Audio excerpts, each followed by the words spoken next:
Hai, hello, salam sejahtera Malaysia. Selamat datang ke channel Fels Lifestyle. Terima kasih kerana terus setia dan terus bersama di dalam channel ini.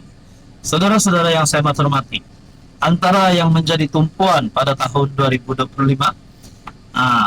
kalau nak cakap pilihan raya umum 16, sudah pasti itu adalah tumpuan paling utama bagi seluruh Malaysia. Tapi untuk pilihan raya negeri Sabah pada tahun 2025 ini, semakin panas, semakin hangat cerita ini. Apabila berlaku skandal rasuah di Sabah yang melibatkan beberapa pemimpin besar di dalam kerajaan negeri Sabah, termasuk Ketua Menteri Sabah yang juga nama beliau disebut di dalam isu ini. Pada akhirnya, bagi pilihan raya negeri Sabah, siapakah calon Ketua Menteri Sabah yang seterusnya? Nah, saudara-saudara, ada satu artikel kali ini pula menyebut nama Bung Mokhtar. Poster boy bukan keutamaan Barisan Nasional. Bung sedia pertimbang jawatan Ketua Menteri. Mungkin bagi penyokong Bung Mokhtar akan mengeluarkan kenyataan mahu Bung Mokhtar menjadi Ketua Menteri. Mungkin dalam kenyataan yang sama daripada penyokong yang sama akan berkata, pecat saja Hajiji, tak layak untuk jadi Ketua Menteri Sabah. Tapi pada akhirnya kita nantikan saja siapa yang layak untuk jadi Ketua Menteri Sabah. Mungkin juga Syafiq Apdal, seperti komen yang saya pernah terima dahulu daripada kementerian netizen. Mereka mahu Syafiq Apdal yang jadi Ketua Menteri Sabah. Kita teruskan dalam artikel ini. Ketua UMNO Sabah menegaskan fokus Barisan Nasional ialah memenangi seberapa banyak kerusi pada PRN bagi memastikan gabungan itu dominan dalam pentadbiran negeri. Barisan Nasional tidak mengutamakan siapa akan diangkat sebagai poster boy untuk dipertaruhkan pada PRN Sabah, kerana semua calon mempunyai kelayakan sebagai Ketua Menteri. Ketua UMNO Sabah Bung Mokhtar Radin berkata, fokus parti adalah memenangi seberapa banyak kerusi dipertandingkan bagi memastikan BN dominan dalam menerajui pentadbiran negeri, termasuk dalam bekerjasama dengan gabungan yang lain.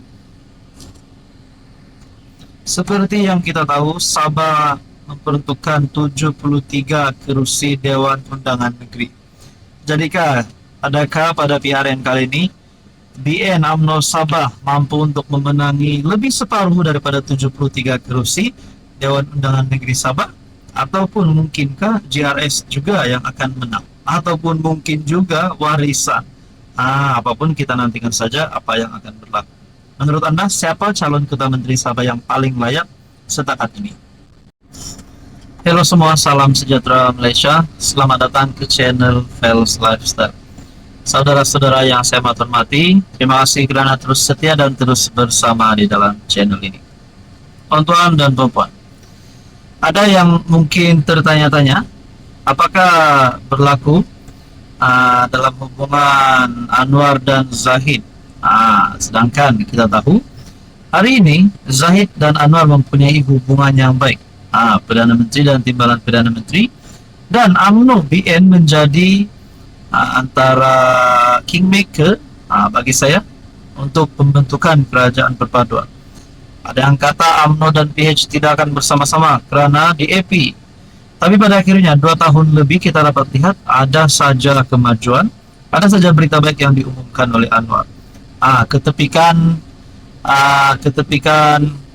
persengketaan, ketepikan dulu hal-hal politik yang boleh membawa kepada kejatuhan, boleh membawa kepada ketidakstabilan politik, tapi fokus kepada kemajuan negara.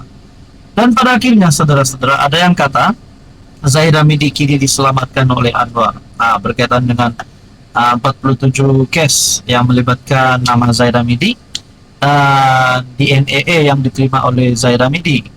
Dan pada akhirnya saya telah menerima satu komen. Ini komen sangat mengejutkan. Dia kata di sini, saya akan kongsikan dalam video ini, Zahid tidak akan keluar government. Keluar government makna masuk penjara. Saya pun tak tahu lah kalau Zahid ini berani keluar kerajaan, berani bawa UMNO, satu blok keluar kerajaan ataupun Barisan Nasional. Tapi kalaupun Zahid melakukan perkara itu, adakah Anwar akan tumbang? Dan apa relevannya Zahid untuk keluar daripada kerajaan perpaduan? Sedangkan sebelum ini kalau saya tak silap lah, Zahid sudah umum akan bekerja sama terus bersama dengan Anwar Ibrahim. Jadi tak payah banyak cerita tentang itu, kita teruskan di dalam komen ini. Kalau Zahid keluar government, keluar kerajaan, maknanya Zahid akan masuk penjara kah? Apa kesinambungannya di sini? Adakah Zahid keluar kerajaan akan masuk penjara? Jadi mungkin berita ini kita boleh beri tajuk berita masuk penjara untuk Zaid Hamidi. Tapi kita harap semua baik-baik saja. Kita harap siapa yang bersalah kenalah dikenakan tindakan undang-undang. Saudara-saudara, apa komen Anda? Hai, hello, salam sejahtera Malaysia. Selamat datang ke channel Fels Lifestyle. Terima kasih kerana terus setia dan terus bersama di dalam channel ini. Saudara-saudara, di saat usia Tun Mahathir yang sudah mencecah 100 tahun, setelah kekalahan teruk pada PR 15, ramai yang kata Mahathir perlu berehat. Ramai yang kata Mahathir dah kritikal dalam politiknya, keadaan politiknya. Janganlah nak aktif, jangan lagi ganggu Anwar Ibrahim, jangan lagi ganggu kerajaan. Tapi kita dapat lihat Mahathir masih aktif dalam politik, masih lagi beberapa kali kita lihat beliau di dalam media sosial mengeluarkan kenyataan dan sebagainya, berjalan ke sana ke sini. Tapi pada akhirnya satu pengakuan Tun Mahathir. Kali ini Mahathir pula menyerang Anwar Ibrahim. Dalam satu berita, Mahathir bom kerajaan Anwar dengan kisah perang dunia. Dr. Mahathir yang pernah dikritik sebagai pemerintah kuku besi semasa menjadi PM dari 1981 sehingga 2003, kini menuduh Anwar Ibrahim mempamerkan kecenderungan seorang diktator. Mahathir yang mencecah usia 100 tahun pada Jun ini juga mengimbau kembali Perang Dunia Kedua untuk menyerang bekas anak didiknya yang menerajui kerajaan perpaduan. Menerusi satu antaran di FB sepanjang tempo ini, Winston Churchill mengetuai kerajaan campuran yang memberi tumpuan kepada kepimpinan dan strategi perang yang membabitkan anggota daripada parti politik yang berbeza termasuk dari pembangkang. Oleh itu, keputusan kabinet dibuat oleh semua parti dalam kerajaan campuran. Tidak ada keperluan untuk parti-parti supaya setia kepada parti konservatif atau PM. Kesetiaan mereka adalah kepada negara. Sebaliknya, Mahathir berkata bahwa pematuhan ketat untuk mengikut garisan diperlukan dalam kerajaan perpaduan Anwar, sambil memberi amaran bahwa kritikan terhadap Perdana Menteri boleh membawa kepada tindakan menghukum. Parti yang ahli parlimennya tidak menyokong PM tidak diterima dalam kerajaan.